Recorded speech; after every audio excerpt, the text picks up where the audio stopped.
আজকে আমি এই ভিডিওতে আপনাকে এমন ছোট্ট একটা দোয়া শিখিয়ে দিব, যেই দোয়াটা আপনি যদি ফজরের পরে 3 বার এবং আসরের পরে 3 বার পাঠ করেন, ইনশাআল্লাহ সমুদ্রের জলরাশির মতো যদি আপনার পাপ হয়, আল্লাহ তাআলা সেই পাপ ক্ষমা করে দিবেন। শয়তানের ধোঁকায় পড়ে মানুষ অনেক সময় আল্লাহ কর্তৃক নিষিদ্ধকৃত কাজ করে ফেলেন, কিন্তু একজন মুসলিম গুনাহ করে তাওবা করে, এটাই স্বাভাবিক।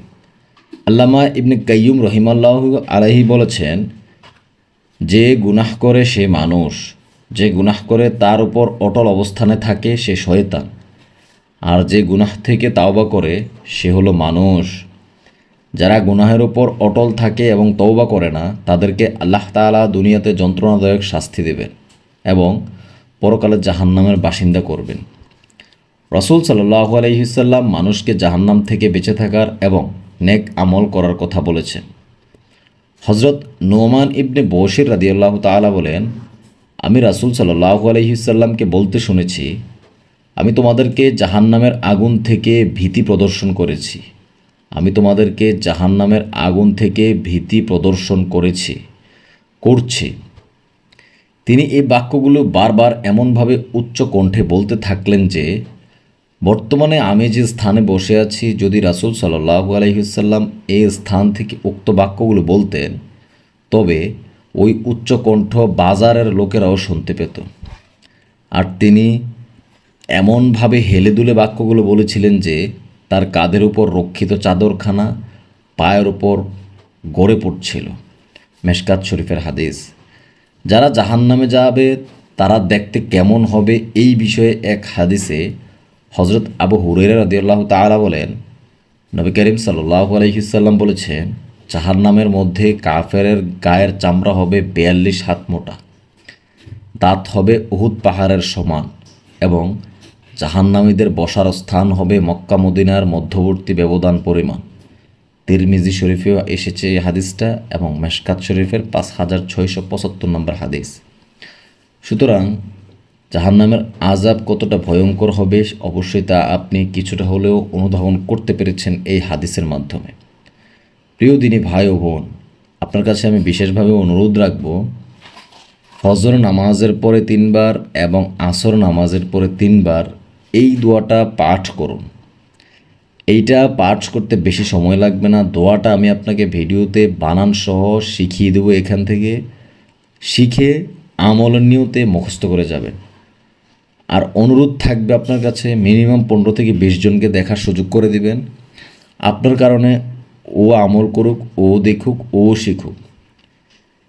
আরেক হাদিসে আবু হুরায়রা রাদিয়াল্লাহু তাআলা বলেন, রাসূল সাল্লাল্লাহু আলাইহি ওয়াসাল্লাম বলেছেন, 2 প্রকারের লোক জাহান্নামে, অবশ্যই আমি তাদেরকে দেখতে পাবো না।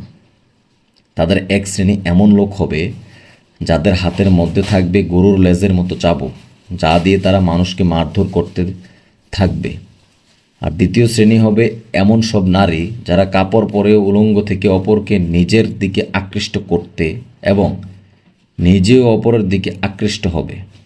তাদের মাথার চুল হবে বকথি উটের হেলে পড়া কুজের মতো।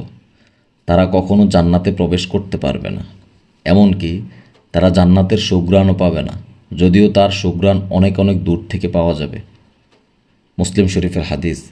চিন্তা করেন, আল্লাহ আমাদেরকে এই 2 শ্রেণীর মানুষ থেকে দূরে রাখেন, এই 2 শ্রেণীর কাতার থেকে দূরে রাখেন। আমিন। দয়া করে যারা দেখতেছেন অবশ্যই আমিন কমেন্টসে লিখে যাবেন, কেননা কার দোয়া কখন কোথায় কবুল হয়ে যায় তা বলা যায় না। মহান আল্লাহ তাআলা নবী রাসূলদের অবিশ্বাসীদের জন্য জাহান্নাম প্রস্তুত করেছেন। তারা সেখানে চিরকাল থাকবে। মানুষের জন্য এটি সবচেয়ে নিকৃষ্ট জায়গা। এরশাদ হয়েছে, তারা কি জানে না যে আল্লাহ ও তার রাসূলের বিরোধিতা করে তার জন্য রয়েছে জাহান্নামের আগুন। সেখানে তারা চিরস্থায়ী হবে, তা চরম লাঞ্ছনাকর। সূরা তাওবার 63 নম্বর আয়াত। সুতরাং আপনি যদি নবী রাসূল অথবা আল্লাহ তাআলার বিরোধিতা করেন, অবশ্যই আপনার স্থান হবে জাহান্নামে।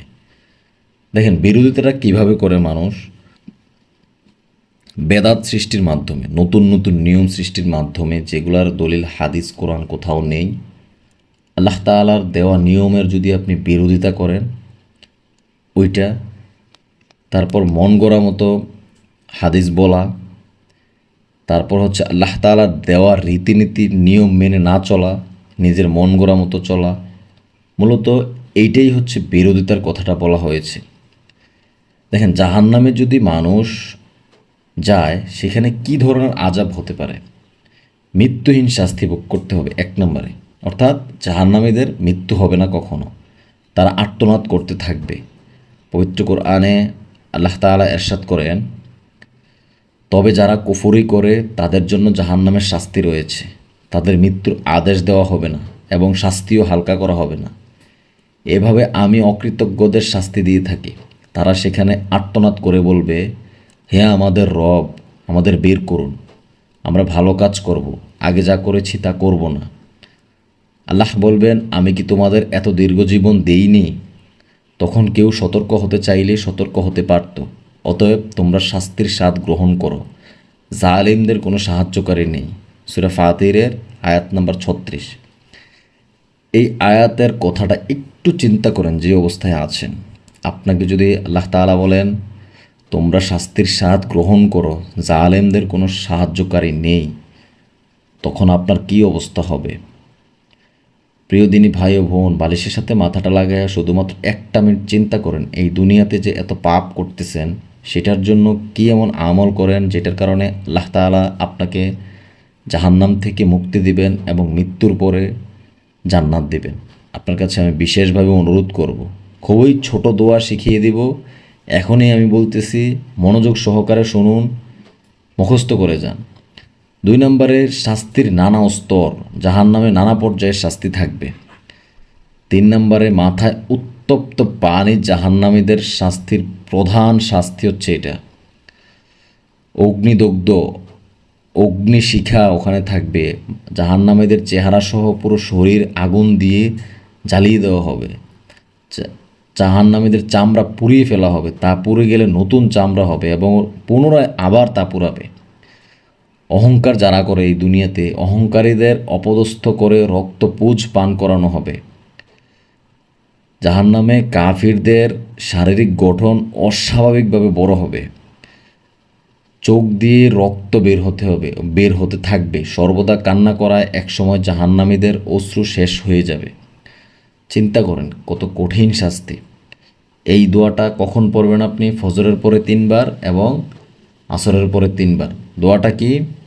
আস্তাগফিরুল্লাহাল্লাযী লা ইলাহা ইল্লা হুয়াল হাইয়ুল কাইয়্যুম ওয়া আতুবু ইলাইহি। খুবই ছোট দোয়া, অনেকেই হয়তো পারেন, যারা পারেন না তারা মুখস্থ করে নেন। এখানে আমি দিয়েছি, দেখেন, পড়েন। শুধুমাত্র 3 বার, ফজরের পরে, ফজরের পরে, আসরের পরে। এটা একটু মনে রাখেন কষ্ট করে। আর আমাদের এই চ্যানেলে এরকম অসংখ্য ছোট আমল দোয়ার ভিডিও দেওয়া আছে, দেখে আসুন। সব সময় সাবস্ক্রাইব করে সঙ্গে থাকেন, নোটিফিকেশন যে বেলটা আছে এটা অন করে রাখুন। আমরা প্রত্যেক দিন মাগরিবের পরে ভিডিও দিয়ে থাকি। প্রত্যেক দিন যদি আপনি একটা করে আমল করেন, 30 দিনে 30টা, আপনার ইবাদত করতে হবে এই দুনিয়াতে। সুতরাং ছোটো ছোটো আমলগুলো করেন, 5 ওয়াক্ত নামাজের সাথে এইগুলো পড়ার চেষ্টা করেন। ভালো থাকবেন। আসসালামু আলাইকুম ওয়া রাহমাতুল্লাহি ওয়া বারাকাতুহু।